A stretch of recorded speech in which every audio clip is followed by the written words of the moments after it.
Welcome back, everybody. For the next 30 minutes, we're going to be airing a TMJ4 News at 4 holiday special. Let's send it out to my co-anchor, Susan Kim. She's coming to us live in the Cheer District ahead of this year's Milwaukee Christmas tree lighting ceremony that happens about 90 minutes from right now, Susan. Hi, Steve. Yes, it certainly does. Good afternoon, everyone. I am live this evening at the Cheer District as the city gets ready to light this gorgeous 31-foot Colorado spruce behind me. As you can see, it is all decorated. The lights are on, getting ready for this year's tree lighting festivities. Now, this year's tree lighting marks the first time the city's Christmas tree is standing just feet away from the home of the Milwaukee Bucks. It's been moved over here to Deer District, and the area has been renamed Cheer District. So let's talk about this gorgeous tree. Retired Milwaukee firefighter, 93-year-old Erwin Bang, donated the tree from his front yard. It's been on display since early this month and is now the 109th Milwaukee Christmas tree. It's a long-standing tradition of celebrating the tree, having a city tree, and we're going to talk about that long-standing tradition coming up in just a little bit. That'll be about 10 minutes from now. We're also going to learn more about the history of the official tree and the story behind the ornaments that you see hanging on the tree this year. There is a great story about that. Now, lighting is scheduled for about 6 o'clock this evening, so if you want to come down here this afternoon to watch all the festivities, you have plenty of time to still do so. But I will tell you, you want to bundle up because the wind and it is cold out here. We have live team coverage for you this afternoon for our holiday special. Our Andrea Williams is at Cathedral Square Park this afternoon covering some of the holiday lights, a great tradition in downtown Milwaukee. And then our Stephanie Brown, her Steph Connects, she is over at the domes in Milwaukee, and she is checking out the festivities there as well and the decorations for the holidays. Before we get to all of them, though, we want to welcome in Michael Ballat with the Milwaukee Bucks to talk about this exciting time. Michael is a senior vice president with the Bucks and joins me live now to talk more about the festivities this evening and the move of the city Christmas tree to this location. Michael, thanks so much for being with us this afternoon. How exciting is it to see the city celebrating the Christmas tree here in Deer District? It's tremendously exciting. As you mentioned, this is the 109th annual Christmas tree lighting for the city of Milwaukee, and to have it in the Deer District, which is going to soon transform into the Cheer District, we just couldn't be more thrilled as we look at ourselves as really Milwaukee's gathering place, and this is the place where the city comes to celebrate not only the Bucks but all things Milwaukee. And look at this is quite the production. Why were the Bucks open to having the tree here, hosting the tree here? Because it's not easy to do. You guys had to put some infrastructure in to make sure the tree is safe, that it's hooked up safely, that the lights are on, electricity, all that good stuff. It is significant, but I think we look at ourselves definitely as stewards of the community, and the city's been such tremendous partners, and we feel we've been great partners and partners with the city. So I think this has been just a great cherry on top for the holiday season and for the Deer District, and we just can't be more excited to bring it here. All right, Michael, thanks so much for dealing with the weather, and you look so festive. Enjoy the night tonight. Will be very special. Great, thank you so much. Michael Ballat, Senior Vice President with the Milwaukee Bucks, talking about the movement of the tree here to Deer District. Steve, I'm going to send it back to you. We have much more coming up in this next half hour of our holiday special. It's so great they decided to move the tree outside Deer District, outside Fiserv into Deer District. The past couple of years, it's been off to the side at City Hall. It's really hard to appreciate. This way, it is a focal point that we can all gather about in Milwaukee. We'll see you again in just a moment, Susan. More about decorating this year's tree itself now. We heard exclusively from the man behind the design of this tree. David Caruso did this. Earlier this week, he brought some of the ornaments into our studio and showed us the magnificent work from people all across Milwaukee. They are committed to getting these ornaments on the tree because we want it to be something that is like nothing else in the country. I mean, no other Christmas tree in a city has these wonderful ornaments designed by local artists. Well, and I was touched.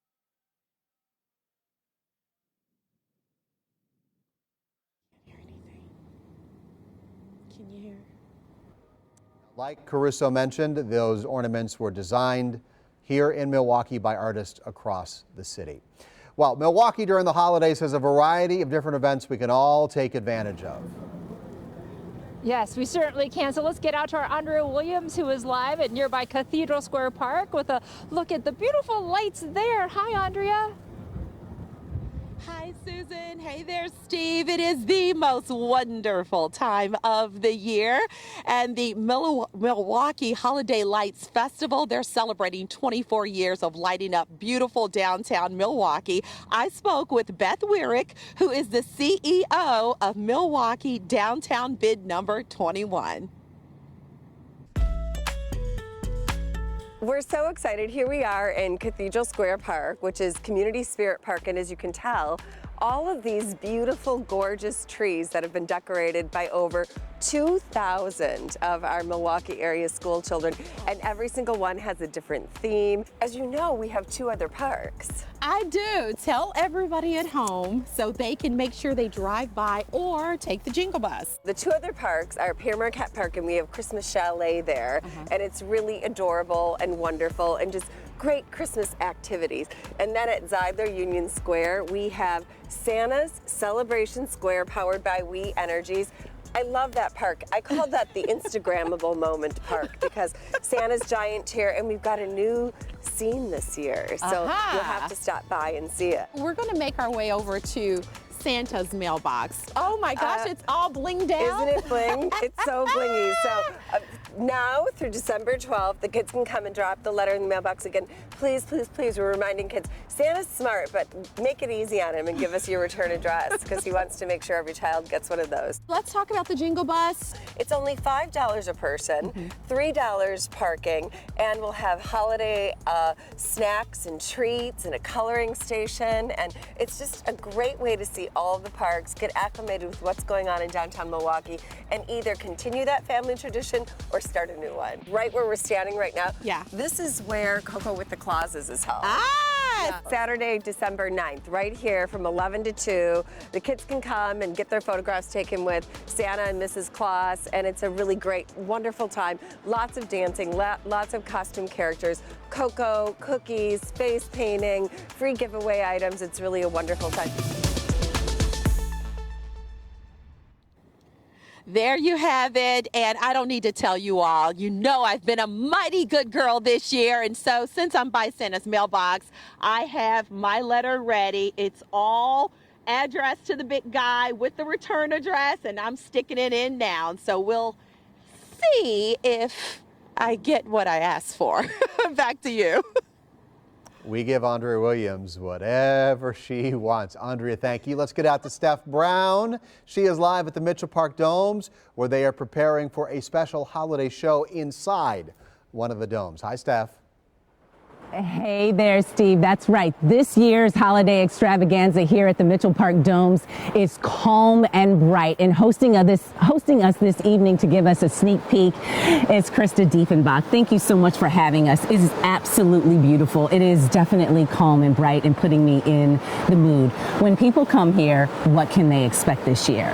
Oh, well, it's a beautiful show. As you'll see, we have a 30-foot Christmas tree, which is really a spectacular addition to this year's show. Yeah. And we have over 1,000 poinsettias, many, many flowers and plants, and just everything you need to put you in the mood for the holidays. And everywhere I look, there's a little nook and cranny for pictures. There's a fireplace with stockings hung. There are reindeer. There's a gazebo. I mean, your stylist thought of everything. Yes, the parks artist is wonderful. We have a sled, so you can actually get in the sled and take a photo. And of course, we've also got the drone over here. Yes. So lots of great places for you to get that holiday photo. And you told me about the tree. It took her several days to do it, and then you drew my attention up.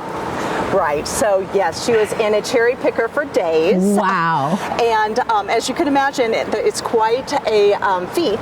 But yes, she actually designed the ornament at the top, yes. Which I feel like is one of the most special parts of this year's show. It is. We have to make sure that everyone gets that picture. Okay. But one thing I wanted to talk to you about is the domes. It's so beautiful. I'm going to reach here for this beautiful glass because I want our viewers to know how they can help you to further the domes and to support the domes. Right, so when you're here visiting the holiday show, we encourage you to stop by the Gifts Under Glass gift gift shop, Yeah. which has thousands of wonderful, unique items for your holiday shopping. This is just one example. Yeah. This was hand painted by a local artist, but so many of the items we have. This ring I'm wearing Yeah. is also, this was taken from the landfill. It's a piece of silverware turned into a ring. And the proceeds go to help the domes All of them. and to support local entrepreneurs. Right. So in addition to helping fund our educational programs, such as our school field trips, Yeah.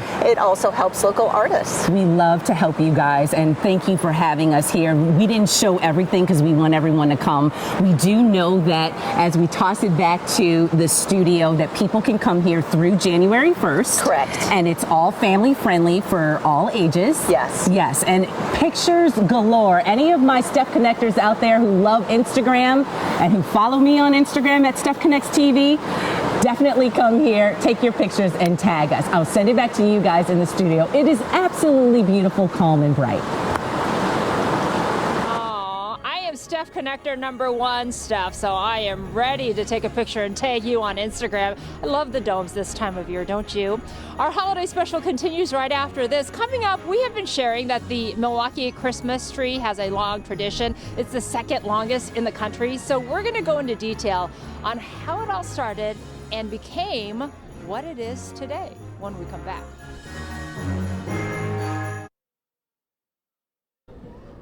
And welcome back, everyone. This year's official Milwaukee City Christmas tree is a 31-foot blue spruce donated by 93-year-old retired Milwaukee firefighter Irwin Boehm. It was grown in the front yard of his home in the Washington Heights neighborhood. Now, crews with the city's Division of Forestry cut down the gorgeous tree earlier this month and then transported it here to the Cheer District, where they then decorated it, getting it ready for tonight. Now, this is the 109th annual city tree lighting in Milwaukee. As I step out of the way, we can take a look at the beautiful tree waiting for the lights to go on. Now, the Forestry Division's records show the tradition of a city Christmas tree actually started in 1913. That's according to the Forestry Division. But the Milwaukee County Historical Society says the festivities actually started even before then. In 1910, then socialist Mayor Emil Seidel, he got the idea from a magazine article that he had seen. That article changed Christmas in Milwaukee. A community out east had set up a tree, and the idea was that people who were traveling and from out of town would feel a little bit of the holiday spirit by seeing the tree. It's a story archivist Steve Schaffer He loved that story. He tells often. He decided to do it. And what was known as the community tree was born. These photos from the Milwaukee County Historical Society show the tree standing in the Court of Honor near the public library in downtown Milwaukee. At the time, people actually built the large tree. This is how they did the tree back then. Exactly. They would build a scaffolding system, kind of in a tall tower, and then they would assemble the tree using individual branches from an assortment of trees, not dissimilar to the way we assemble artificial trees. Schaffer says the community tree moved to MacArthur Square in the 1950s. At that time, MacArthur Square was kind of conceived as like the civic center, a place to gather. What is the total height of the tree then? The total height of the tree is from the ground up to the apex of the star is 67.5 feet. To the top of the peak of the star is 71 feet. It didn't move again until the 80s when it stood in Red Arrow Park, and then outside City Hall in the 90s, with the tree moving back and forth between those two locations over the next couple of decades. What do you make of the movement of the tree? What did that say about the times? Well, I mean, I've often wondered if the movement of the tree from the Court of Honor didn't kind of coincide with all the upheaval from the expressway that was built. 2022 marks yet another change with its move to Deer District. That'll look good. It already does. City Forestry Supervisor Chris Kling has seen many trees over his 27 years with the department. I like history, to see that, okay, at one point it was in front of the library on Wisconsin Avenue, then to a civic center, then to Red Arrow Park, City Hall, now here at the Cheer District. I'm actually happy to see that it does make it to different places. It shows that we change with the times. It was a great PR move, and it really stuck with Milwaukee. This is the second longest city Christmas tree in the country, second only to Rockefeller Center. Oh, wow. I didn't know that. You didn't know that? I didn't know that. Telling the history expert. I did. I wasn't aware of that. Steve is such a good sport. Well, in the beginning, the official tree celebration happened on Christmas Eve, not before Thanksgiving like we're having it right now. The tree also underwent name changes over time. This year's tree was donated, as we mentioned, by a man named Irwin Boehm. A 1951 image mentions an Ernst Boehm working on the Christmas tree. DPW says Ernst is actually Irwin's father, so a full circle moment with this year's tree. Just a great story. Okay, now kids, we were talking about writing to Santa. I want you to meet Coco. Coco, and this is Holly. This is Holly, yeah. And you just came down to the North Pole for the tree lighting? That's right. Santa sent us down to Milwaukee, Wisconsin today to spread some joy to the families. 'Tis the season. Yes, absolutely.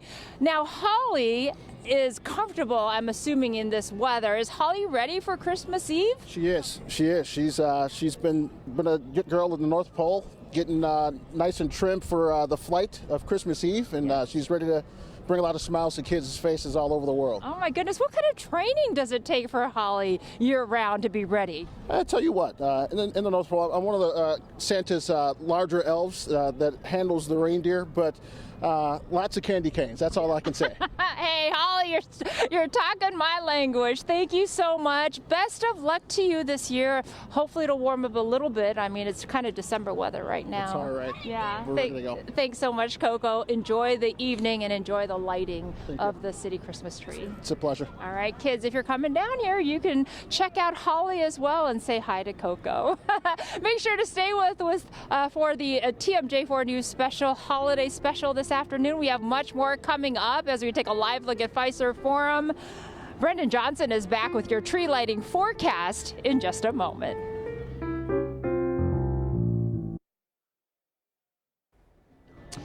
And welcome back. We are just about an hour away from this year's Christmas tree lighting. It's hard to recognize everybody, Brendan, because we're all like bundled up with hats and gloves and all sorts of stuff to stay warm. Brendan has our tree lighting forecast now. Take it away, sir. Yes, and actually going to do our own little tree lighting here in the studio. What? I also have Brian Niznansky pulled up the camera. Hi, Susan. We can actually see where Susan is here. Camera zoomed in over the Cheer District.